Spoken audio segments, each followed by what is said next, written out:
கணவனின் கண்களிலே நிறைந்து வாழுவாள், பிறர் கண்களுக்கு என்றைக்குமே மறைந்து வாழுவாள். மனையறத்தில் பாத்திமாவின் மறுபதிப்பாவாள், மனையறத்தில் பாத்திமாவின் மறுபதிப்பாவாள். வறுமை வாட்டும் போது வாழ்க்கையிலே பொறுமை காட்டுவாள். தீங்குல கண்ணு எங்கள் திருமறை பெண்ணு, தீங்குல கண்ணு எங்கள் திருமறை பெண்ணு.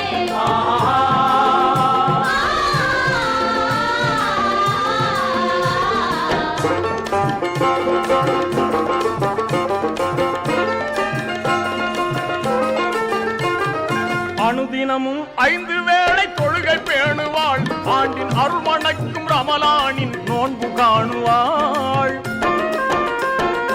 அனுதினமும் 5 வேளை தொழுகை பேணுவாள், ஆண்டின் அருள் வணக்கும் ரமலான்